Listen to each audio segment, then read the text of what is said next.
తెలంగాణ ఉద్యమకారుడు BRS leader Manne Govardhan Reddy గారు మనతో పాటు ఉన్నారు.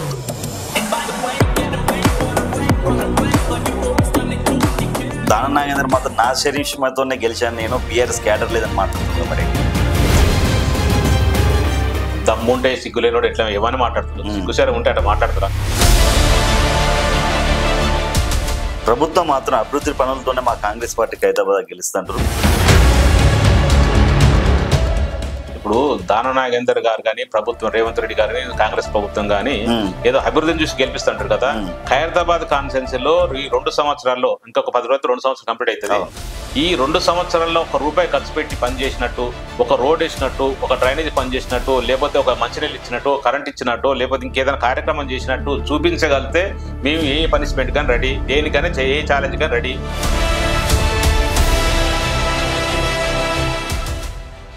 బీఆర్ఎస్ ప్రభుత్వం అసలు రేషన్ కార్డు ఇవ్వాలంటున్నారు. సిగ్గు శరం లేనోడు రేవంత్ రెడ్డి గారు.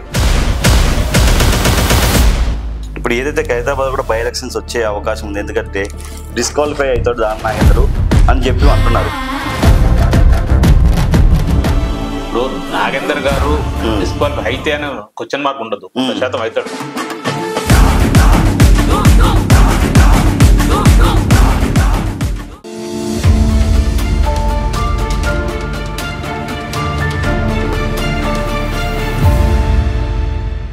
వెల్కమ్ టు అవర్ ఛానల్, నేను మీ వెంకట్. జూబ్లీహిల్స్లో బై ఎలక్షన్ జరగడం జరిగింది. అక్కడ అధికార పార్టీ అయిన కాంగ్రెస్ పార్టీ నవీన్ యాదవ్ గెలవడం జరిగింది. అదే తరహాలో ఖైరతాబాద్లో బై ఎలక్షన్స్ వచ్చే అవకాశం ఉందని చెప్పి తెలుస్తుంది మనకి. ఇదే ఇష్యూ గురించి మనతో పాటు మాట్లాడడానికి తెలంగాణ ఉద్యమకారుడు బీఆర్ఎస్ లీడర్ మన్నె గోవర్ధన్ రెడ్డి గారు మనతో పాటు ఉన్నారు. మాట్లాడించే ప్రయత్నం చేద్దాం. అన్న నమస్తే. నమస్తే. ఎలా ఉన్నారన్న? సూపర్. ఏదైతే జూబ్లీహిల్స్లో అధికార పార్టీ అయిన కాంగ్రెస్ అభ్యర్థి నవీన్ గారు గెలవడం జరిగింది, బీఆర్ఎస్ ఓడిపోవడం కారణాలు ఏమిటంటారు? జూబ్లీహిల్స్ ఎన్నికలలో కాంగ్రెస్ అధికార పార్టీ నవీన్కి ఈ సందర్భంగా పీపుల్స్ మీడియా పాయింట్ ద్వారా శుభాకాంక్షలు తెలియజేస్తూ ఆడ 100 లక్షల కారణాలు ఉంటాయి. ఎందుకంటే అధికార పార్టీ కాబట్టి పోలీసు యంత్రాంగాన్ని గట్టిగా వాడండు, ఎలక్షన్ కమిషన్ గట్టిగా వాడరు, రౌడిజం చేసిర్రు, డబ్బు వంచిర్రు, ఎన్ని రకాలుగా ఉపయోగించాలో అన్ని రకాలు ఉపయోగించి గెలిచిర్రు. సరే, అది దానికి గెలవడానికి కూడా నవీన్ కూడా ముఖ్య కారణం. పార్టీ అయితే 0. నవీన్ కూడా ప్లస్ పాయింట్ ఏంటంటే దాదాపు 2014లో ఎంఐఎం తరఫున పోటీ చేసిండు, 18 ఇండిపెండెంట్ పోటీ చేసిండు, ప్రజలతో ఉన్నాడు కాబట్టి కొంత ఆయన ప్లస్ అయ్యిండు పార్టీ అక్కడ అభ్యర్థిగా, అందువల్ల గెలిచింది తప్ప దాంట్లో పెద్ద కాంగ్రెస్ పార్టీ గొప్పతనం కాదు మాత్రం కానే కాదు. ఇప్పుడు ఏదైతే హైదరాబాద్ కూడా బై ఎలక్షన్స్ వచ్చే అవకాశం ఉంది, ఎందుకంటే డిస్క్వాలిఫై అవుతాడు దానం నాగేందర్ అని చెప్పి అంటున్నారు. ఒకవేళ అయితే బై ఎలక్షన్లో మీకు బీఆర్ఎస్ నుంచి ఈసారి మీరు రేస్లో ఉంటారా? ఇప్పుడు నాగేందర్ గారు డిస్క్వాలిఫై అయితే అని క్వశ్చన్ మార్క్ ఉండదు, 100% అవుతాడు. ఎందుకంటే అవుతాడా రాజీనామా? బీఆర్ఎస్ పార్టీ తరఫున బీఆర్ఎస్ పార్టీ కేసీఆర్ గారు బీఫామ్ ఇచ్చేసి ఎమ్మెల్యే గెలిచిండు 2023 డిసెంబర్లో. 6 నెలలు తిరగక ముందుకే కాంగ్రెస్ పార్టీ తరఫున ఎంపీగా పోటీ చేసింది బీఫామ్ మీద, కాంగ్రెస్ పార్టీ బీఫామ్ మీద. సో 100% 6 నెలల లోపలిగా చేసింది కాబట్టి కంపల్సరీ ఒక పార్టీ ఎమ్మెల్యే ఉండి ఇంకో పార్టీ ఎంపీగా పోటీ చేసింది కాబట్టి సొంతంగా అఫిడేవిట్ ఉంటుంది కాబట్టి 100% డిస్క్వాలిఫై అవుతాడు, లేకపోతే రాజీనామా చేస్తాడు. ఏదో ఒకటి నిజంగా కూడా తెలివి కలవాడు అయితే నిజంగా ఉంటే డిస్క్వాలిఫైడ్ బిఫోర్ రాజీనామా చేస్తాడు. రాజీనామా చేస్తాడని చెప్పి ఊహాగానే వింటున్నాం. నిన్న ఆంధ్రజ్యోతి పేపర్లు కూడా రావడం జరిగింది. 100% రాజీనామా చేస్తాడని నమ్ముతున్నాం. ఈసారి రేసులో రాజీనామా చేసిన తర్వాత ఖచ్చితంగా బై ఎలక్షన్ వస్తుంది ఖైరతాబాద్ కాన్ఫరెన్స్ లో. ఏది వచ్చినా రాకపోయినా ఖైరతాబాద్ కాన్ఫరెన్స్ లో బై ఎలక్షన్ వస్తుంది కాబట్టి 100కు 100% క్యాండిడేట్ గా నేనే ఉంటాను. బీఆర్ఎస్ పార్టీ ఆల్రెడీ డిసైడ్ చేసింది. ఆల్రెడీ కేసీఆర్ గారు, కేటీ రామారావు గారు అందరు నాకు అడిగి చెప్పారు, వర్క్ చేసుకొని చెప్పారు. 100% నేనే క్యాండిడేట్ ఉంటా, నేనే గెలుస్తాను కంపల్సరీ. ఎందుకు చెప్తున్న కాన్ఫరెన్స్ కంటే బీఆర్ఎస్ పార్టీ 10 సంవత్సరాలు చేసిన సంక్షేమ పథకాలు అభివృద్ధిని చూసి ఖైరతాబాద్ లో బీఆర్ఎస్ అడ్డగా మారిపోయింది. దానం నాగేందర్ గారు ఆయన కాంగ్రెస్ పార్టీ నుండి గెలవాలని చెప్పేసి 2018లో కాళ్ళేళ్ళు పట్టేసుకొని కేసీఆర్ కాళ్ళు పట్టుకొని మా పార్టీలోకి వచ్చి మా పార్టీ బీఫామ్ మీద గెలిచిండు. ఆయన స్వతహా గెలవలేదు. ఆయన చెప్పుకుంటాడు దానం అంటే హైదరాబాద్ బ్రాండ్ ఉందని. బ్రాండ్ లేదు, బొంగు లేదు, ఏది లేదు. ఆయన ఓన్లీ ఏ పార్టీ రన్నింగ్ ఉంటే, ఏ పార్టీ ముద్దు ఉంటే, ఏ పార్టీ అయితే గెలుస్తాం కూడా ఆ పార్టీలో పోయి జాయిన్ అవుతుంటాడు, గెలుస్తుంటాడు. ఎందుకని చెప్తున్నంటే 2004లో టికెట్ ఇవ్వకపోతే అదే కాంగ్రెస్ పార్టీ టీడీపీ పార్టీలోకి పోయి ఆసిఫ్ నగర్ నుంచి టీడీపీ పార్టీ మీద గెలిచిండు. తర్వాత వైఎస్ రాజశేఖర రెడ్డి ముఖ్యమంత్రి కాగానే ఇమీడియట్ రాజీనామా చేసి మళ్ళీ కాంగ్రెస్కి వచ్చిండు. బై ఎలక్షన్ చేస్తే ఖచ్చితంగా ఓడిపోయిండు. ఆయనకు అది అంతే ఉంటుంది. అది ఆ కాంగ్రెస్ పార్టీకి ఓడిపోయినా కూడా బై ఎలక్షన్లో రాజశేఖర రెడ్డి గారు ఆయన దగ్గర తీసుకొని చైర్ తీసుకొని సపోర్ట్ చేసిండు, ₹1,00,00,000 సంపాదించిండు. సరే అదొకటి. ఇదే 2018 తర్వాత 2019 నుంచి 2014 వరకు అదే ఖైరతాబాద్ కాన్స్టిట్యూన్సీ ఎమ్మెల్యేగా ఉన్నాడు, మినిస్టర్గా ఉన్నాడు. మినిస్టర్గా ఉండి ఏదైనా ఖైరతాబాద్ కాన్స్టిట్యూన్సీకి స్పెషల్గా ఒరగబెట్టినట్టు ఏది లేదు. ఖైరతాబాద్ కాన్స్టిట్యూన్సీ ప్రజలు పట్టించుకున్నాడంటే ఏది పట్టించుకోలేదు. ఖైరతాబాద్ కాన్స్టిట్యూన్సీలకు ఎవరైనా ఉద్యోగులు పెట్టించిందా, లేకపోతే ఏదైనా చదువుకునే పిల్లలు చదువు చెప్పించిందా, ఏది చేయలేదు. ఆ సావుకు బ్రతుకు ఏది కట్టండి కాడు. ఆయన ఓన్లీ గెలుస్తాడు, ధనార్జన పెట్టుకుంటాడు, సెటిల్మెంట్ చేస్తుంటాడు. ఆయన అంతకు మించి వేరేం చేసలేదు. 2018లో మా పార్టీకి వచ్చిన తర్వాత మా పార్టీ కార్యకర్తగా ఉండి మా పార్టీ బీఫామ్ మీద గెలిచిండు. ఆయన స్వతహా బ్రాండ్ ఏం లేదు. 2023లో మా పార్టీ తరఫున బీఫామ్ తరఫున గెలిచిండు. 2 సార్లు మా పార్టీ పుణ్యం అంటూ గెలిచిండు. ఆయన అవుట్డేటెడ్ అయిన రాజకీయ అభ్యర్థిగా ఉండే మా పార్టీకి పుణ్యం అంటే మళ్ళీ 2 సార్లు మేము పాలు పోసినట్టు అయిపోయింది. మా సామెత ఉంది, పాముకు పాలు పోసినట్టు మా పార్టీ నుంచి ఆయన పాలు పోసి పెంచి పోషించి మొన్న అసెంబ్లీ సాక్షి చూసినాం. ఎన్ని మాటలు మాట్లాడు, ఎంత అసహ్యంగా మాట్లాడు. ఒక రౌడీ భాష కంటే, ఒక దారుణ, ఆయన గల్లీ లీడర్ కంటే దారుణంగా మాట్లాడాడు. సో ప్రజలందరూ గమనిస్తారు ఆయన వ్యవహార శైలి. ఓన్లీ ఎక్కడ గవర్నమెంట్ ఉంటే అక్కడ ఉంటాడు. ఆయన వ్యక్తిగతంగా కాన్స్టిట్యూన్సీ ప్రజలను ఏదో ఉద్ధరిద్దామని కానీ, కాన్స్టిట్యూన్సీ ప్రజలను ఏదో మేలు చేద్దామని ఉంటే ఇంటెన్షన్ ఉండదు. ఓన్లీ రాజకీయాన్ని అడ్డం పెట్టుకోవాలి, సెటిల్మెంట్ చేసుకోవాలి, వ్యాపారాలు చేసుకోవాలి, కోట్లాది రూపాయలు దంపాలి. ఆయన ఉద్దేశం అంతే తప్ప ఇంతకు వేరే లేదు. 100% ఖైరతాబాద్ కాన్స్టిట్యూన్సీ అభ్యర్థిగా నేను ఉంటాను. 100% ఛాలెంజ్ చేస్తుంది దానా నాగేందర్ గారికి. ఖచ్చితంగా మనం చావో రేవో తెలుసుకుందాం. దమ్ముంటే రాజీనామా చేయాలి. నిజంగా సిగ్గు శరం ఏమైనా ఉంటే మాత్రం ఖచ్చితంగా రాజీనామా చేసి ఖైరతాబాద్ కాన్స్టిట్యూన్సీ ఎన్నికలకు పోదాం. అప్పుడు నువ్వు గెలుస్తావా, మా పార్టీ గెలుస్తుందా, మా కేసీఆర్ గెలుస్తారా, మా కేటీఆర్ గెలుస్తారా, నేను గెలుస్తా తెలుసుకుందాం. ఇతను ఇన్నిసార్లు పార్టీలు మరి ఎక్కడ అధికారం ఉంటే అక్కడికి వెళ్తాడు దాని నాగేందర్. మరి ప్రజలు ఎందుకన్నా అతనికి గెలిపిస్తున్నారు? చెప్తే కదా, వ్యక్తిగా గెలవరు. పార్టీ ఏదైతే ఇప్పుడు ఎగ్జాంపుల్ చెప్తున్నా, 2004 తర్వాత 2018, 2009 నుంచి 14 మినిస్టర్ చేసిండు, ఏం ఉపయోగం చేయలేదు ఖైరతాబాద్ కాన్స్టిట్యూన్సీ. అందుకే 2014 ఓడగొట్టారు. 2014 నుంచి 2018 వరకు అసలు అడ్రస్లు కూడా పోయిండు. ఆయన వ్యాపారాలు ఆయన చేసుకుంటూ ఎక్కడ కనబడలేదు. ఏదైతే బాగుందో సర్వే చేసుకుంటాడు. సర్వేలు ఏది బాగుంది, బీఆర్ఎస్ పార్టీ కేసీఆర్ గారు ముఖ్యమంత్రిగా చాలా సంక్షేమ పథకాలు చేస్తుండు, సక్సెస్ఫుల్ గా ముఖ్యమంత్రి కొనసాగుతుండు. నెక్స్ట్ రాబోయే గవర్నమెంట్ కూడా బీఆర్ఎస్ పార్టీ వస్తుంది. ఆ పార్టీలో పోతే గెలుస్తుందని చెప్పేసి నమ్మకంతో నమ్మబలికి కాళ్ళేలు పట్టుకొని వాళ్ళతో వీళ్ళతో చెప్పించుకొని మా పార్టీలోకి రావడం జరిగింది. ఆయన వచ్చేటప్పుడు ఏం చెప్పిండు, నేను ఖైరతాబాద్ కాన్స్టిట్యూన్సీ చేయను, ఎంపీగా పోటీ చేస్తా, లేకపోతే ఇంకో దానికి పోటీ చేస్తా, నన్ను ఇబ్బంది పెట్టారని చెప్పేసి చిన్నగా పాములు కదిపిండు. ఇక్కడ టెస్ట్ చేసిండు, కేసీఆర్ గారిని కన్విన్స్ చేయగలిచిండు. మా 2018 బీఫామ్ తెచ్చుకుండు. అది ఎందుకు తెచ్చుకుండు, మా పార్టీ అయితే గెలిచారు కాబట్టి, ఆయన వ్యక్తిగతంగా ఏముండదు. అందుకే మా పార్టీ అప్పుడు మంచి వే ఉండే, పార్టీ సంక్షేమ పథకాలకు ముఖ్యమంత్రికి బాగా ప్రజలందరూ ఆదరించారు కాబట్టి మళ్ళీ 10 గెలిచిండు. 2023లో కూడా అదే బాబు గెలిచిండు. అంతే తప్ప ఆయన వ్యక్తిగతంగా ఏం లేదు. ఓన్లీ ఏది రన్నింగ్ ఉంటే, ఏది మంచి స్పీడ్ రన్నింగ్ బస్సు ఉంటే ఆ బస్సులో ఎక్కుతుంటారు, ప్రయాణం చేస్తుంటారు. అది ఆయన గొప్పతనం అనుకుంటాడు. అది గొప్పతనం కాదు, మా పార్టీ గొప్పతనం. మా పార్టీ అంటే బీఆర్ఎస్ పార్టీ కార్యకర్తల కష్టంతో ఆయన గెలిచిండు. మా కేసీఆర్ గారు సంక్షేమ పథకాలతో, మా కేటీ రామారావు గారు డెవలప్మెంట్ తోటి ఆ 2 చూసి గెలిచారు తప్ప ఆయన వ్యక్తిగతంగా ఏం లేదు. మళ్ళీ ఇప్పుడు రేపొద్దున కూడా ఇప్పుడు కాంగ్రెస్ పార్టీకి పోయింది కదా, రేపొద్దున ఇంకో పార్టీ ఏదైనా అధికారులకు వస్తే ఆ పార్టీలో కూడా పోతారు. ఆయన దేనికైనా ఫ్లెక్సిబుల్ ఉంటాడు. ఆయన కావాల్సింది వ్యక్తిత్వం కాదు, వ్యక్తిగతం కాదు. ఓన్లీ రాజకీయం అడ్డం పెట్టుకోవాలి, సంపాదించాలి, అంతే. అంతకు మించి ఇంకేం లేదు ఆయన. మీరు కూడా 2010 నుంచి కేసీఆర్ గారితో పాటు ఉన్నారు. మీరు కూడా తెలంగాణ ఉద్యమకారుడు. ఇప్పుడు ఏదైతే జూబ్లీస్ బై ఎలక్షన్ లో నవీన్ యాదవ్కి ఎలా ఛాయిస్ ఇచ్చి ప్రజలు గెలిపించారో సేమ్ ఇక్కడ రిపీట్ అయ్యే అవకాశం ఉందా మన్నే గౌడ్ రెడ్డి విషయంలో? 100% చాలా మంది నాతో అంటారు, ఏదైతే జూబ్లీస్ లో నవీన్ గారికి ఎట్లయితే 2014లో పోటీ చేసి ఓడిపోయిండో, తర్వాత అట్లే ప్రజలు ఉండో, నేను కూడా 2010 కంటే బిఫోర్ నేను పార్టీలో ఉన్నాను. 2010లో నాకు ఖైరతాబాద్ కాన్స్టిట్యూన్సీ ఇన్ఛార్జిగా ఇచ్చారు. 2010 నుంచి యాజ్ టుడే వరకు ఈ రోజు వరకు నేను పార్టీ ప్రజలతోనే ఉన్న. ఖైరతాబాద్ కాన్స్టిట్యూన్సీ ప్రజలు అన్ని కార్యక్రమాలకు అటెండ్ అవుతుంటాను. బస్సులో ఏ సమస్య కూడా నేను అటెండ్ అవుతుంటాను. నేను అటెండ్ కాని ఫంక్షన్ ఉండదు, అటెండ్ కాని ప్రోగ్రామ్ ఉండదు. సో నేను ప్రజలతో మమేకమైన, నాకు టికెట్ వచ్చినా రాకపోయినా అదే ప్రజలతో ఉన్నా. నేను ఒకటి డిసైడ్ అయిపోయినా, ఖైరతాబాద్ కాన్స్టిట్యూన్సీలో నేను కట్టే కాలే వరకు నేను ఖైరతాబాద్ కాన్స్టిట్యూన్సీలో ఉండాలి. నేను బతికినా చచ్చినా ఖైరతాబాద్ కాన్స్టిట్యూన్సీలో ఉండాలి. ఖైరతాబాద్ కాన్స్టిట్యూన్సీ ప్రజలకే సేవ చేయాలని చెప్పి నాకు మంచి ఉద్దేశం ఉంది. ఆ ఉద్దేశంతో వచ్చిన నేను రాజకీయాన్ని అడ్డం పెట్టుకొని ₹1,00,00,000 సంపాదించాలని కానీ సెటిల్మెంట్ చేయాలని మాత్రం ఉద్దేశం కాలేదు. నేను ఒక ఉద్యమకారునిగా కేసీఆర్ గారు ఆశీర్వాదంతో చేసి తన యంత్రాంగం మొత్తం పెట్టి, తన అధికారం మొత్తం పెట్టి గెలవడం జరిగింది. అదే గొప్ప గెలుపు కానే కాదు, అది నవీన్ యాదవ్ గెలుపు. నవీన్ యాదవ్ గారికి మా గెలుపుని ఇవ్వచ్చు తప్ప రేవంత్ రెడ్డికి ఇచ్చే అవకాశం లేదు. ఖైరతాబాద్ కాన్స్టిట్యూన్సీలో మాత్రం ఎన్ని కోట్లు పెట్టినా, ఎంత అధికార దుర్వినియోగం చేసినా ఖచ్చితంగా బీఆర్ఎస్ పార్టీకి అభ్యర్థి గెలుస్తాడు. BRS party Khairatabad BRS party అడ్డగా ఉంటుందని తెలుసు అందరికి. ఎప్పుడు ఎందుకంటే దానా నాగేందర్ గారు లాస్ట్ టైం 27,000 మెజార్టీ వచ్చింది. అంతమంది ఇంకా అంత పెద్ద 2010 అంతకంటే ఎక్కువ మెజార్టీ వచ్చింది. సో కార్యకర్తలు గట్టిగా ఉన్నారు. నాగేందర్ తోటి ఎవ్వరు పోలేదు. నాగేందర్తో పాటు ఆయనతో పాటు వచ్చిన 10 మంది వచ్చారు, 10 మంది వెళ్ళిపోయారు తప్ప కార్యకర్త పటిష్టంగా ఉంది, పార్టీ పటిష్టంగా ఉంది. కేటీఆర్ అని కేసీఆర్ ప్రతిరోజు గుర్తు చేసుకుంటారు. ఖచ్చితంగా కారు గుర్తు కొట్టేస్తారు, గెలిపిస్తారు. దానా నాగేందర్ మాత్రం నా శరీరంతోనే గెలిచాను, నేను బీఆర్ఎస్ క్యాడర్ లేదని మాట్లాడుతున్నాను. మరి దమ్ముంటే సిగ్గులేనోడు ఎట్లా ఏమని మాట్లాడుతారు? సిగ్గుసారి ఉంటే అట్లా మాట్లాడతారా? ఒక అన్నం తిన్న ప్లేట్లనే మట్టి పోసే రకమైన ఎందుకంటే మా పార్టీ మీద బీ పార్టీ గెలిచేసి మా పార్టీ ఎమ్మెల్యేని అసెంబ్లీ సాక్షిగా అసహ్యంగా మాట్లాడిన సందర్భం ఉంది. మనం చూసినాం, మీరు చూసారు, మేము చూసినాం, తెలంగాణ ప్రజలు చూసారు, ముఖ్యంగా ఖైరతాబాద్ కాన్సెప్ట్ ప్రజలు చూసారు. అసహించుకుంటారు ఆయన చూస్తున్నాయి. దానం నాగేందర్ ముఖం చూసినా, దానం నాగేందర్ పేరు ఉంచుకున్నా అసహించుకుంటారు. ఎందుకంటే తిన్న సామెత ఉంది కదా, తల్లిపాలు దాగి తల్లి ఉడుము గుద్దే రకం ఆయన అట్లాంటి. ఎందుకంటే మా పార్టీ మీద గెలిచి మా పార్టీని అట్లా మాట్లాడాడు. ఆయన చరిస్మా ఉంటే, దమ్ము ఉంటే నిజంగా ఇప్పుడు రాజీనామా చేయమని చెప్పి రాదు, కాంగ్రెస్ పార్టీ మీద పోటీ చేయమని చెప్పు. ఊరికే మాటలు చెప్పడం లేదా మీడియా కనబడంగానే ఏదో సొల్లు చెప్పడం కాదు. ఇప్పుడు దమ్ముంటే రాజీనామా చెప్పండి, పోటీ చేయమని చెప్పండి.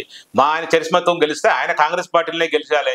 కాంగ్రెస్ పార్టీ ఇంత అవకాశం ఇచ్చింది, ఎమ్మెల్యేగా అవకాశం ఇచ్చింది, మినిస్టర్గా అవకాశం ఇచ్చింది, కోట్ల రూపాయలు సంపాదించుకునే అవకాశం ఇచ్చింది. ఎక్కడో చిన్న స్థాయి నుంచి ఆ స్థాయికి ఎదిగినందుకు కాంగ్రెస్ పార్టీ. అదే కాంగ్రెస్ పార్టీని మా పార్టీలోకి వచ్చేటప్పుడు అమ్మన బుద్ధికి కూడా ఇచ్చాడు. బీసీలకు అన్యాయం చేసే పార్టీ, బీసీలకు న్యాయం చేయదు, బీసీలను ఇబ్బంది పెడుతుంది, బీసీలకు అసలు అవకాశం లేదని చెప్పేసి తిట్టుకుంటూ వచ్చిన పార్టీ ఇప్పుడు సిగ్గులే కూడా మాట్లాడుతుంటాడు. ఆయన అవకాశవాది, ఆయన దాన నాగేందర్ కాదు, అవకాశవాది నాగేందర్. ఆయన గురించి మాట్లాడితే మనం చిల్లరైపోతుంది తప్ప ఆయన కలిసి దమ్ముంటే రాజీనామా చేయమని చెప్పండి. ఇప్పుడు మీతో అంటుండు కదా ఆయన చరిస్మతో గెలిచినట్టు. చరిస్మా చూపుతాం, చూస్తే తెలిస్తే కదా. ఇప్పుడు నిజంగా గెలిస్తే వ్యవస్థల్ని ఆపుకోండి, జర ఆ పక్కన పెట్టేసి ఒక్కరిని దానం నాగేందర్గా పోటీ చేయండి. నీకు డిపాజిట్ వస్తే మీకు ఛాలెంజ్ చేస్తాను, నీకు డిపాజిట్ వస్తే ప్రభుత్వం మాత్రం అభివృద్ధి పనులతోనే మా కాంగ్రెస్ పార్టీకి హైదరాబాద్ గెలుస్తుంటారు. ప్లస్ ఇంకొకటి ఏదైతే ఫ్రీ బస్ మేము ఇచ్చాం, ఫ్రీ బస్ లేడీస్ మహిళలకి ఫ్రీ బస్ ఇచ్చామని చెప్తుంటారు. అది ఎంతవరకు వర్క్బోల్? ఇప్పుడు దానం నాగేందర్ గారు కానీ, ప్రభుత్వం రేవంత్ రెడ్డి గారు కానీ, కాంగ్రెస్ ప్రభుత్వం కానీ ఏదో అభివృద్ధిని చూసి గెలిపిస్తుంటారు కదా. ఖైరతాబాద్ కాన్స్టిట్యున్సీ లో ఈ 2 సంవత్సరాల్లో, ఇంకొక 10 రోజులు 2 సంవత్సరాలు కంప్లీట్ అవుతుంది. ఈ 2 సంవత్సరాల్లో ₹1 ఖర్చు పెట్టి పని చేసినట్టు, ఒక రోడ్ వేసినట్టు, ఒక డ్రైనేజ్ పని చేసినట్టు, లేకపోతే ఒక మంచినీళ్ళు ఇచ్చినట్టు, కరెంట్ ఇచ్చినట్టు, లేకపోతే ఇంకేదైనా కార్యక్రమం చేసినట్టు చూపించగలిగితే మేము ఏ పనిష్మెంట్ కానీ రెడీ, దేనికైనా ఏ ఛాలెంజ్ కానీ రెడీ. ₹1 పని చేయలేదు. దానం నాగేందర్ గారు గెలిచిందంటే అప్పటి నుంచి ఇప్పటి వరకు సొంత వ్యవహారాలు తప్ప ఖైరతాబాద్ కాన్స్టిట్యున్సీలో ఎవరికి కూడా ఇంత సహాయం చేయలేదు, ఇంత పట్టించుకోలేదు. ఎవరు చనిపోయినా, బస్తీలలో ఇబ్బందులున్నా, సాగునీటి రాకపోయినా, కరెంట్ రాకపోయినా, లేకపోతే ఇంకేదైనా డ్రైనేజ్ ఇబ్బందులున్నా కూడా ఒక్కరోజు ఎవరికైనా ఫోన్ చేసిన సందర్భం కానీ, ఒక విజిట్ చేసిన సందర్భం కానీ, అక్కడ అధికారులు పిలిపించి ఈ ప్రాబ్లం సాల్వ్ చేయండి, ఇబ్బంది అవుతుంది మా ఖైరతాబాద్ కాన్స్టిట్యున్సీ ప్రజలకని చెప్పిన సందర్భం ఉంటే దేనికైనా రెడీ, దేనికంటే ఏ ఛాలెంజ్ కానీ రెడీ. ఆయనకు అట్లాంటి అవకాశం ఉండయి. ఓన్లీ గెలిచేంత వరకు 2 నెలల ముందు 3 నెలల ముందు వస్తాడు హడావిడి. ప్రజలకు డబ్బు అహంకారం ఉంది, డబ్బులు ఖర్చు పెడతాడు, ప్రజల్ని మభ్య పెడతాడు. ప్రజలకు ఇప్పటి నుంచి మారిపోయినా అప్పుడు దాని నాగేందర్ కాదు, ఇప్పుడు కొత్త నాగేందర్ని, కొత్త నీ ఫోన్లు ఎత్తుతా, ఇది చేస్తా, అది చేస్తా, పీకేస్తా, పొడి చేస్తా అంటుంటాడు. ఏమి చేయడు ఆయన. మళ్ళా గెలవంగానే 10 రోజుల తర్వాత కథం స్విచ్ ఆఫ్ ఉంటుంది, లేకపోతే కలవడు, ఇంటికి వస్తారా లేడని చెప్పిస్తారు. ఆయన వ్యవహారాలు ఎవరైతే సెటిల్మెంట్కి వస్తారో, ఎవరైతే వ్యాపారాలకు వస్తారో, ఎవరైతే మారోడలు వస్తారో, ఎవరైతే ఆయనకు డబ్బులు ఇస్తారో వాళ్ళని పిలిపించుకొని ఇంట్లో తీసుకుని మాట్లాడుతుంటాడు. ఆయన అసలు డెవలప్మెంట్ లేదు, ఏమి లేదు. నాగేందర్ అనేవాడు రాజకీయంగా అనర్హుడు. నేను ఓపెన్ చెప్తున్నా. ఆయనకు అన్ని అవకాశాలు వచ్చినాయి. దాదాపు 5 సార్లు 6 సార్లు ఎమ్మెల్యే అయ్యాడు. ఎంత మంచి చేయాలి జీవితంలో, మనం మర్చిపోలేని చరిత్ర పేరు తెచ్చుకోవాలి. పీజార్ చూడండి, ఇప్పటికీ ఈ రోజు కాదు, ఇంకా 20 సంవత్సరాలు గుర్తుపెట్టుకుంటారు. అయితే ప్రజలకు నువ్వు సంపాదించుకో, వద్దని ఓడదట్లే, నీకు అవకాశం సంపాదించుకో, కానీ ప్రజల్ని ఇబ్బంది పెట్టేసి, ప్రజల్ని మర్చిపోయి, ప్రజల్ని ఓటేసిన ప్రజల్ని పక్కన పెట్టేసి నీ సొంత వ్యాపారం చూసుకోవడం మాత్రం కరెక్ట్ కాలేదు. నువ్వు కరెక్ట్ వ్యాపారాలు చేసుకో. నువ్వు ప్రజల్ని నీకు ఓట్లేసి, ప్రజాస్వామ్యబద్ధంగా ఓట్లేసి గెలిచి నువ్వు ఇంట్లో వండుకుంటే, ఇంట్లో ప్రజలు రానికుంటే ఎట్లా చెప్పండి? ఇది 100% కరెక్ట్. ఏ మాత్రం ఖైరతాబాద్ కాన్స్టిట్యున్సీలో కాంగ్రెస్ ప్రభుత్వం వచ్చిన తర్వాత 1% పని చేయలేదు, ఇంత డెవలప్మెంట్ లేదు. నెంబర్ 1. నెంబర్ 2, మీరు మహిళలు అంటారు, మహిళలకు ఉచిత బస్సు ఇచ్చిన మాట వాస్తవమే, కాదంటలేదు. అది ఎంత ఉన్న బస్సులను తగ్గించేసి కొద్ది బస్సులు పెట్టేసి ఆ మహిళలు తనుకొని ఉంటుకుంటూ ఆ జుట్లు పట్టు కొట్లాడుతూ సందర్భం ఉంది. మహిళలకు సీట్లు సరిగ్గా దొరుకుతలేవు. ప్లస్ జెంట్స్ టికెట్ ₹2 చేసి డబుల్ చేసి మొగల ధర, లేడీస్ ఫ్రీ, మొగలకు డబ్బులు. అసలు ఏం చేసినట్టు స్కీమ్ అంటే ఏంది? అందరికి ఫ్రీ ఉండాలి సార్, ఫ్రీ అయినా బస్సు ఫెసిలిటీ పెంచాలి. ఇప్పుడు మహిళ ఫ్రీ అని చెప్పి చాలా మంది బయటకు వెళ్తారు, వస్తురు, పోతురు. అంతే తప్ప దాని ఫెసిలిటీ లేకుండా వాళ్ళు ఇబ్బంది పెట్టేసి వాళ్ళు చూసుకుంటారు. అది కరెక్ట్ కానే కాదు. రేషన్ కార్డు ఇచ్చిన చెప్తుంటారు. రేషన్ కార్డులు ఎన్ని వచ్చినాయి, ఎన్ని ఇచ్చినా ఒకసారి చూసుకో. ఒకసారి లక్షల రేషన్ కార్డులు అవసరం, కొన్ని ఇచ్చేసి పెద్ద గొప్పలు చెప్పి బీఆర్ఎస్ ప్రభుత్వం అసలు రేషన్ కార్డు లేవని అంటారు కదా. సిగ్గు శరం లేనోడు రేవంత్ రెడ్డి గారు కాంగ్రెస్ ప్రభుత్వానికి. గతంలో బీఆర్ఎస్ పార్టీ ప్రభుత్వంలోనే బట్టి విక్రమార్క గారు అసెంబ్లీ సాక్షి చెప్పిండు, ఉత్తమ్ కుమార్ రెడ్డి అసెంబ్లీ సాక్షి చెప్పిండు, చాలా ఆయన ఓపెనింగ్ వచ్చిండు. అదే పొంగులేటి శ్రీనివాసరెడ్డి వచ్చే నెల నుంచి రేషన్ కార్డులు ఇచ్చినాం కదా, వచ్చే నుంచి బియ్యం తీసుకోండి, రేషన్ తీసుకొని చెప్పి పెద్ద యాడ్లు వేసుకున్న సందర్భం పొంగులేటి శ్రీనివాసరెడ్డి. ఇప్పుడు అధికారం వాళ్ళకి వచ్చింది కానీ నోరు ఎట్లుందంటే అట్లా మాట్లాడితే అబద్ధం. 6,50,000 రేషన్ కార్డులు ఇచ్చినప్పుడు మేము ఇట్లా కార్యకర్తలకు ఎవరికి ఇవ్వలేదు. ఇప్పుడు వచ్చిన రేషన్ కార్డులు మొత్తం 70% కాంగ్రెస్ కార్యకర్తలకు వచ్చినాయి. మేము అప్పుడు కాదు, నిబద్ధతగా చట్టబద్ధంగా ఎవరికైతే ఎలిజిబుల్ ఉండో వాళ్ళకు ఆఫీసర్లు వెరిఫై చేసుకొని ఇంటింటికి పోయి ఎలిజిబుల్ ఉన్న వ్యక్తులకు ఇచ్చింది. ఇప్పుడు ఎలిజిబుల్ లేదు, కాంగ్రెస్ కార్యకర్త అదే ఎలిజిబుల్, అన్ని స్కీమ్లు వాళ్ళకే. మా ప్రభుత్వంలో డబుల్ బెడ్రూమ్ ఇచ్చినా, ఎలిజిబుల్ ఉన్న క్యాండిడేట్ కు న్యాయపరంగా చట్టబద్ధ పరంగా ఇచ్చిన వాళ్ళకు కానీ ఇంత తప్ప ఇట్లా అన్యాయం ఎప్పుడు మాట్లాడలేదు, అన్యాయం ఎప్పుడు ఇవ్వలేదు. ఓన్లీ ఇప్పుడు కాంగ్రెస్ కార్యకర్తలు, ఇప్పుడు ఇందిరా మిల్ వచ్చినా కాంగ్రెస్ కార్యకర్తలకే, లేదా డబ్బులు మన రేషన్ కార్డు వచ్చినా కాంగ్రెస్ కార్యకర్తలు, ఏ బెనిఫిట్ వచ్చినా కాంగ్రెస్ కార్యకర్తలు ఇస్తారు. మేము ఎప్పుడు అట్లా చేయలేదు. ఎలిజిబుల్ ఉన్న వారికి ప్రతి ఒక్క పేదవాడికి అవకాశం ఉన్న వారికి ఇచ్చినాం తప్ప మేము అట్లా ఏం చేయలేదు. మేము 6,50,000 రేషన్ కార్డులు ఇచ్చినాం. వాళ్ళు అవన్నీ అవాస్తవాలు చెప్తుంటారు. ఇప్పుడు ఎగ్జాంపుల్ చెప్తున్నా, మాకు అప్పులు చేసి 4 లక్షలు 5 లక్షల కోట్లు అని చెప్తారు కదా. అసెంబ్లీ సాక్షిగా బీజేపీ రఘునందన్ రావు గారు, ఎంపీ రఘునందన్ రావు గారు లోక్సభలో క్వశ్చన్ వేస్తే 2,80,000 కోట్లు అప్పు చేశారని చెప్పిండు. వీళ్ళు ఏం చెప్తారు, ఇప్పటికి 7 లక్షల కోట్లు 8 లక్షల కోట్లు అని చెప్తారు. ఇప్పుడు ఈ 2 సంవత్సరాలు చేసిన అప్పు ఎంత తెలుసా? 2,80,000 కోట్ల రూపాయలు చేశారు. మేము 2,80,000 కోట్లు అప్పు చేస్తే ఒక మిషన్ భగీరథ కట్టినాం, మిషన్ కాకతీయ చేసినాం, కాళేశ్వరం కట్టినాం, ఇంటింటికి నీళ్ళు ఇచ్చినాం, అనేక సంక్షేమ పథకాలు చేసినాం. మేము చేసిన సంక్షేమ పథకాలు ఎవరు దేశంలో ఏ రాష్ట్రంలో ఏ ముఖ్యమంత్రి చేయని సంక్షేమ పథకాలు చేసినాం. మరి ఈయన 2 లక్షలు 2 సంవత్సరాలనే, మేము 10 సంవత్సరాలు 2,80,000 కోట్లు అప్పు తెస్తే ఈయన 2 సంవత్సరాలు 2,80,000 కోట్లు అప్పు తెచ్చిండు. ఏం చేసినా చెప్పాల్సిన బాధ్యత కాంగ్రెస్ ప్రభుత్వానికి ఉంది. నిజంగా చిత్తశుద్ధి ఉంటే, నిజంగా ప్రజాపాలన అయితే, నిజంగా ప్రజలకు మంచి చేయాలనుకుంటే శ్వేతపత్రం రిలీజ్ చేయండి. 2,80,000 కోట్ల రూపాయలు మన రాష్ట్ర బడ్జెట్ ని ఏం చేసినావో చెప్పాల్సిన బాధ్యత ఉంది. అవన్నీ చెప్పారు. ఇప్పుడు భూములు అమ్ముకుంటారు. కొత్తగా ఏంటంటే టీఎస్ఐఎస్ ద్వారా వచ్చిన భూములు అన్ని అమ్మకాన్ని పెడుతున్నారంట. అసలు రాష్ట్రాన్ని మొత్తం ఇంకా 3 సంవత్సరాలు ఎట్లా భరిస్తారో ప్రజలు. కానీ ఈ 3 సంవత్సరాలు రాష్ట్రం మొత్తం తాకట్టు పెట్టి, రాష్ట్ర ప్రజలందరూ తాకట్టు పెట్టి, రాష్ట్ర ఖజాన్ని, రాష్ట్ర ఆస్తులు మొత్తం అమ్ముకునే పరిస్థితి ఉంది కాంగ్రెస్ ప్రభుత్వం, రేవంత్ రెడ్డి గారు. ఈ కార్ రేస్ లో కేటీఆర్ గారిని అరెస్ట్ చేసే అవకాశం ఉందని చెప్తున్నారు. ఏదైతే గవర్నర్ కూడా ఆమోదించారని చెప్పి నడుస్తుంది. దీనిపై మీరు ఏమంటారన్నా? ఈ కార్ రేస్ విషయంలో క్లియర్ గా ఉందడా.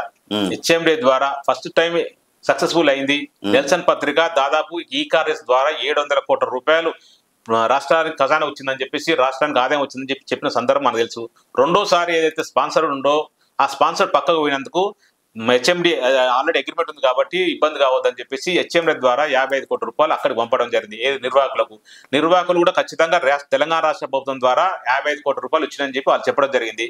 ఇక్కడ పంపిన మాట వాస్తవం, అక్కడ చేరిన మాట వాస్తవం. ఇక్కడ అవినీతి ఎక్కడ జరిగిందో చెప్పాల్సిన బాధ్యత రేవంత్ రెడ్డి గారికి ఉంటుంది. ఓన్లీ కక్ష సాధింపు రాజకీయం తప్ప వేరేం లేదు. ఆయన జైలు పోయింది కాబట్టి అందరు జైలు పోవాలి, రేపొద్దున అందరూ జైల్లో పోయిండు జైలు అంటారు కదా అనుకుంటే రేవంత్ మన కేటీఆర్ గారు కూడా జైలు పంపించేస్తే సమానం అయిపోద్ది అనుకుంటుండు. కానీ ప్రజలకు తెలుసు నువ్వు చేసిందే లంగ పని, దొంగ పని. ఎందుకంటే రోడ్డుకు నోటు విషయంలో 50 లక్షల రూపాయలు రెడ్డానికి పట్టుబడ్డ వ్యక్తివి నీ జైలు పోయినావు. నువ్వు స్వతంత్రం చేసిపోలేదు, లేకపోతే ఇంకేదో ఏం చేసినావు చేయలేదు. నీ ఇక్కడ ఏముంది, రాష్ట్ర ప్రతిష్టను, రాష్ట్ర బ్రాండ్ ఇమేజ్ని, హైదరాబాద్ బ్రాండ్ ఇమేజ్ని పెంచడానికి కొరకు, రాష్ట్ర ఇన్కమ్ కొరకు రాబోయే రోజులలో బ్యాటరీది లేకపోతే ఎలక్ట్రికల్ సంబంధించిన వ్యవస్థ డెవలప్ చేయాలని చెప్పి బ్యాటరీ కార్ల తయారీకి అవసరం ఉండదు కాబట్టి అది పెట్టింది కాబట్టి అమరాజ కంపెనీ లాంటి పెద్ద పెద్ద కంపెనీలు 9,000 కోట్ల రూపాయలు పెట్టుబడి పెట్టడం జరిగింది. మరి ఇప్పుడు ఏం లేకపోతే ఎట్లా వస్తుంది చెప్పండి? ఏదో ఒకటి క్రియేట్ చేయాలి. ఏదో ఒక ఇప్పుడు పెద్ద పెద్ద విదేశాల్లో జరిగే ఈవెంట్ని ఇక్కడ కేటీఆర్ గారు సొంత స్వయం కృషితోటి మంచి అక్కడ మేనేజ్ చేసి ఇక్కడ తెలంగాణ రాష్ట్రంలో పెట్టిస్తే గొప్ప బ్రాండ్ ఇమేజ్ ఎంత పెరిగిందంటే ఆ రోజు ఎక్కడ మన మహారాష్ట్ర ముఖ్యమంత్రి కూడా చెప్పాడు, ఫర్నాండెస్ మన షిండే గారు, అయ్యో మా స్టేట్ లో కూడా పెట్టుకోవాలి, నెక్స్ట్ టైం మాకు అవకాశం అని చెప్పి షిండే అప్పుడున్న ముఖ్యమంత్రి షిండే గారు చెప్పారు. అట్లాంటి బ్రాండ్ ఇమేజ్ పెంచడానికి కేటీఆర్ గారు చేస్తే దాన్ని కూడా తక్కువ హోదా వడ్డించేసి 55 కోట్లు ఏదో అవినీతి జరిపిని క్రిప్టో అని చెప్పేసి ఏదో పిచ్చి మాటలు మాట్లాడుతూ రాజకీయ కక్ష సాధింపుల భాగం తప్ప వేరే ఆలోచన లేదు. ఏదేమైనా సరే ఆయన అధికారం ఉంది కాబట్టి ఆయన పెడితే 2 రోజులు జైల్లో పెట్టడానికి స్కోప్ ఉంది. కానీ ప్రజలు గమనిస్తారు, ఖచ్చితంగా రాబోయే రోజులలో నీకు అంతకు డబ్బులు నీకు అనుభవించక తప్పదని చెప్పి రేవంత్ రెడ్డిని సందర్భంగా హెచ్చరిస్తున్నాను. కాళేశ్వరం విషయంలో కూడా 1,00,000 కోట్ల అవినీతి జరిగిందని చెప్పడం జరిగింది. ఇదే ఇష్యూ గురించి రేవంత్ రెడ్డి గారు మామగారు కేటీఆర్ గారు చెప్పారు. అతనే ఆ ప్రాజెక్టుకే 1,00,000 కోట్లు కాదు 1,00,000 కోట్ల అవినీతి ఎక్కడ జరిగిందని చెప్పి చెప్పడం కూడా జరిగింది. దీనిపై మీరేమంటారు? పద్మారెడ్డి గారు వాళ్ళ మామ, పద్మారెడ్డి గారు నీతిమంతుడు కాబట్టి ఉన్నది కుండ బద్దలు కొట్టిన ఆయన ఆడ ఖర్చు పెట్టింది 95 కోట్ల రూపాయలు. 1,00,000 కోట్ల అవినీతి ఎక్కడ జరిగిందని చెప్పి క్వశ్చన్ ఇచ్చిండు. సిగ్గుండాలి ఇతన అక్కడ ఉన్న రేవంత్ రెడ్డి గారు కానీ లేదా కాంగ్రెస్ పార్టీ నాయకులకు కానీ మంత్రులకు కానీ ఎమ్మెల్యేలు కానీ ఎవరికైనా సిగ్గు సెర ఉన్నాడు ఎవరైనా మాట్లాడుతున్నా? ఖర్చు పెట్టింది 95,000 కోట్లు అయితే 1,00,000 కోట్ల అవినీతి జరిగిందని ఎట్లా అంటారు? నెంబర్ 1 అలా మామగారు చెప్పి క్లియర్ గా అన్ని పంపదులు కట్టిర్రు, అన్ని బ్యారేజ్లు 3 బ్యారేజ్లు కట్టిర్రు, అన్ని పెద్ద పెద్ద బాహుబలి మోటార్స్ పెట్టిర్రు, అన్ని కాలువలు తవ్విర్రు, కొన్ని వేల ఎకరాలకు వాటర్ వస్తుంది, వ్యవసాయం పండుతుంది. అసలు అవినీతి ఎక్కడ జరిగింది? ఇప్పుడు మొన్న కమిషన్ వేసారు. కమిషన్లు ఏమైనా తేలిందంటే ఏమీ తెలియదు. కొండను తవ్వి ఎలకన పెట్టినట్టు అయిపోయింది. ఆయన ఏం చెప్పిండు 7,000 కోట్లకి ఏదో అవినీతి జరిగినట్టు ఏదో కొంచెం చెప్పిండు తప్ప అది కూడా ప్రూవ్ చేయలేకపోయారు. అసలు రూపాయి కూడా అవినీతి జరగాలంటారా? ఎందుకు జరుగుతుంది చెప్పండి. మరి ఇప్పుడు కవిత గారు బయటకు వచ్చి మాట్లాడుతున్నారు కదా, సరే అది వ్యక్తి కదా, అప్పుడు ఆ గవర్నమెంట్ లో ఉంది కదా, అప్పుడు మాట్లాడాలి కదా. ఇప్పుడు బయటకు వెళ్ళినా 100 మాటలు హరీష్ రావు అవినీతి చేసిన చెప్తుంది బయటకు వచ్చి, అప్పుడు కళ్ళు మూసుకుందా. ఇప్పుడు ఆమె పర్టికులర్ మేడం కాదు కవితకరంగా కాదు కదా, నేనున్నా కూడా ఇప్పుడు ఖైరతాబాద్ కాన్స్టిట్యూన్సీ ఇన్ఛార్జ్ ఉన్నా, బీఆర్ఎస్ పార్టీ కార్యకర్త ఉన్నా, నేను అవినీతి జరిగినప్పుడు నేను గొత్తెత్తాలి కదా. నేను పక్క వెనక 100 మాట్లాడితే ఎవరు చెల్తుందా చెప్పండి. నువ్వు అప్పుడు ఉన్నావు కదా, నువ్వు మామూలు కార్యకర్త కూడా కాదు, నువ్వు ఎంపీగా ఉన్నావు, ప్లస్ ఒక ముఖ్యమంత్రి కూతురివి, లేకపోతే కేటీఆర్ గారి సిస్టర్వి, ఒక ముఖ్య పాత్ర పోయిస్తున్నావు ఒక ప్రభుత్వంలో. అట్లాంటప్పుడు మీరు అప్పుడే గమనించి అప్పుడే చెప్తే బాగుండేది కదా. ఇప్పుడు చెప్తే ఎవరు నమ్మే పరిస్థితి లేదు. సరే అది సెకండరీ విషయం. కానీ ఇప్పుడు అక్కడైతే 95,000 కోట్ల రూపాయలు ఖర్చు పెడితే 1,00,000 కోట్ల అవినీతి అనడం కరెక్ట్ కానే కాదు. మన కమిషన్లో కూడా తేలిపోయింది. ఊరికే కాళేశ్వరాన్ని చూపించడా లేదా ఈకేఆర్ఎస్ చూపించి 2 సంవత్సరాలు టైం పాస్ చేసిండు. ఇంకొక 3 సంవత్సరాలు ఉంది. 3 సంవత్సరాలు తెలంగాణ ప్రజలకు ఇచ్చిన 6 గ్యారెంటీలు కానీ 420 అమలు చేసే విధంగా ప్రయత్నం చేయాలని చెప్పి రేవంత్ రెడ్డి సందర్భంగా కోరుకుంటున్నాం. ఊరికే కక్షసాధింపు పక్కన పెట్టండి. మేము ప్రజలు అధికారం ఇచ్చింది కక్షసాధింపు కొరకు, కేటీఆర్ జైలు పెట్టడం కొరకు, కేసీఆర్ జైలు పెట్టడం కొరకు కాదు. కాళేశ్వరం ఏమైనా చిన్న తప్పులు ఉంటాయి రిపేర్ చేయించి రైతులకు వాటర్ ఇవ్వండి. అంతే తప్ప ఈ పనులు చేసుకుంటూ పనికి మళ్ళీ ఆరోపణలు చేసుకుంటూ ఇంకెన్ని రోజులు గడుపుతుంది చెప్పండి. ఇప్పటికి 2 సంవత్సరాలు గడిచిపోయింది. ఇంకొక 3 సంవత్సరాలు ఉంది. లాస్ట్ ఇయర్ ఎలక్షన్ పీరియడ్ ఉంటుంది. ఇంకో 2 సంవత్సరాల అవకాశం ఉంది. 2 సంవత్సరాలు మంచి పేరు తెచ్చుకో. చిన్న వయసులో ముఖ్యమంత్రి పదవి వచ్చింది, కాంగ్రెస్ పార్టీ అధికారంలోకి వచ్చింది. జీవితంలో కాంగ్రెస్ అధికారం రావదనుకోరు, అయినా వచ్చింది. ప్రజలు నమ్మి నీకు ఓటేశ్వరు. అన్ని వచ్చిన హామీలని అన్ని డబుల్ అరస వాడినావు. 2,000 పింఛన్ 4,000 ఇస్తాను చెప్పినావు. ప్రతి మహిళకు 2,500 ఇస్తాను చెప్పినావు. ఇట్లా చెప్పుకుంటూ అన్ని మన రైతు భరోసా పేరు మార్చి 15,000 రూపాయలు ఇస్తాను చెప్పినావు. రుణమాఫీ చేస్తున్నావు 2 లక్షల రూపాయలు. ఇవన్నీ చెప్పుకుంటూ పోయినా కానీ ఏది ఇంప్లిమెంట్ కావట్లేదు. అవి మీద దృష్టి పెట్టండి. కక్షాన్ని పక్కన పెట్టండి. ఇంకొక 2 సంవత్సరాలు అయితే నువ్వు దిగిపోతావు, 2-3 సంవత్సరాలు అయితే నువ్వు దిగిపోతావు. అప్పుడు మళ్ళీ మేము బీఆర్ఎస్ గవర్నమెంట్ వస్తుంది. మేము కూడా ఇట్లా ఎప్పుడు చేయలేదు. గతంలో ఇదే Uttam Kumar Reddy housing society housing బోర్డులకు సంబంధించిన హౌసింగ్ కన్స్ట్రక్షన్ లో అవకతవకలని తెలుసు. మేము ఎప్పుడు కక్షానికి ఎక్కడ పోలేదు. పోయిన గతంలో వదిలేసిన 2014 నుంచి మన తెలంగాణ రాష్ట్ర ప్రజలు అందరి కోరిక మేరకు అందరం కష్టపడి కొట్లాడి తెలంగాణ తెచ్చుకున్నాం. తెలంగాణ బాగుపడాలి, తెలంగాణ మంచి జరగాలి, తెలంగాణ పెట్టే ప్రతి ఒక్కటి మనం అయితే ఏ ఉద్దేశంతో తెలంగాణ తెచ్చుకున్నాం అంతా మంచి జరగాలనే ఉద్దేశంతో మీ కష్టాన్ని పక్కన పెట్టేసి తెలంగాణ ఎవరి మినిట్ కేసీఆర్ గారు తెలంగాణ ప్రజల గురించి ఆలోచించుడు. దేశంలో ఎవరు చేయని సంక్షేమ పథకాలు చేసిండు. ఎవరు ఊహించని హైదరాబాద్ని డెవలప్ చేశారు. ఏ వాటర్లో కానీ మన పవర్ చూసినా మన గతంలో కిరణ్ కుమార్ రెడ్డి గవర్నమెంట్లో కానీ, వైఎస్ రాజశేఖర గవర్నమెంట్లో కానీ, రోషే గవర్నమెంట్లో కానీ పవర్ హాలిడేస్ ఉండేది. Weekly 2 days 3 days power holidays ఉండేది. ఉదయం 3 గంటలు, సాయంత్రం 2 గంటలు కరెంట్ పోయేది. ఇంకా ఊర్లలో చెప్పదు.